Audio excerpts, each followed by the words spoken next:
प्राचीन शहर में एक बहुत ही कुशल व्यापारी रहता था। वो अपने राज्य में काफी सम्मानित तथा प्रतिष्ठित था।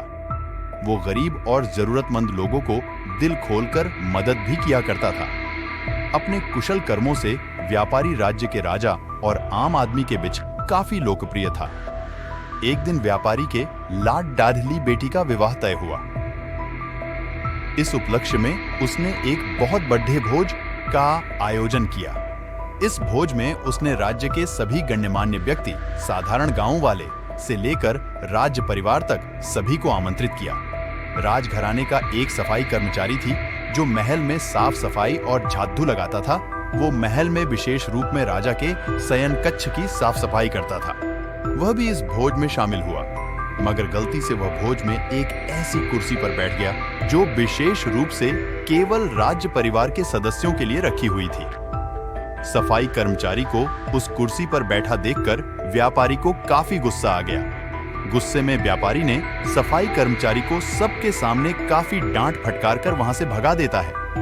सबके सामने हुए इस बर्ताव से सफाई कर्मचारी को बड़ी ही शर्मिंदगी महसूस होती है और वह व्यापारी को सबक सिखाने का प्रण लेता है। एक दिन सफाई कर्मचारी राजा के कक्ष में झाड़ू लगा रहा था। वह राजा को अर्ध निद्रा में देखकर धीमी आवाज में बद्दबद्दाना शुरू करता है। वह बोलता है, यह व्यापारी अपने आप को क्या समझते हैं? आज तो हद कर दिया इस व्यापारी की। इतनी मजाल कि उसने स्वयं महारानी के साथ भी दुर्व्यवहार किया।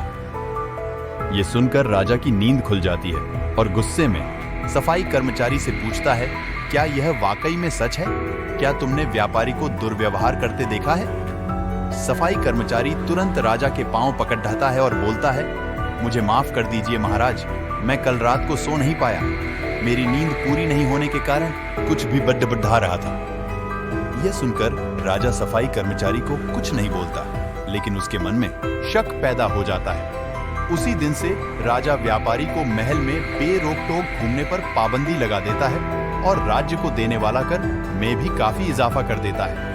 अगले दिन जब व्यापारी महल में आता है तो सेवक उसे बाहर ही रोक देते हैं। यह देखकर व्यापारी बहुत आश्चर्यचकित होता है। तभी वहीं पर खड़ीडिढ़ा हुआ सफाई कर्मचारी मजे लेते हुए बोलता है, अरे सेवक, जानते नहीं ये कौन है? ये बहुत बड़े व्यापारी हैं जो तुम्हें महल से बाहर भी फेंकवा सकते हैं, ठीक वैसे ही जैसा इन्होंने मेरे साथ अपने भोज में किया था। तनिक सावधान रहना। यह सुनते ही व्यापारी को सारा माजरा समझ में आ जाता है।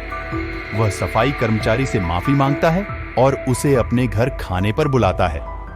व्यापारी सफाई कर्मचारी की खूब आवभगत करता है, फिर बड़ी विनम्रता से भोज वाले दिन किए गए अपमान के लिए क्षमा मांगता है और बोलता है कि उसने जो भी किया गलत किया। सफाई कर्मचारी बहुत खुश होता है और व्यापारी से बोलता है, आप चिंता ना करें, मैं राजा से आपका खोया हुआ सम्मान आपको जरूर वापस दिलाऊंगा। अगले दिन राजा के कक्ष में जादू लगाते हुआ सफाई कर्मचारी फिर से बदहुद्दाने लगता है। हे भगवान, हमारा राजा तो इतना मूर्ख है कि वह गुसल खाने में भी भोजन कर लेती है। यह सुनकर राजा क्रोधित हो जाता है और बोलता है, मूर्ख, तुम्हारी ये हिम्मत! तुम्हें मालूम है इस गुस्ताखी के लिए तुम्हें कठोर दंड मिल सकता है। सफाई कर्मचारी फिर राजा के चरणों में गिर जाता है और माफी मांगता है और दोबारा कभी न बद्दबद्दाने की कसम खाता है। राजा सोचता है कि जब यह मेरे बारे में इतनी गलत बातें बोल सकता है तो इसने व्यापारी के बारे में भी गलत बोला होगा।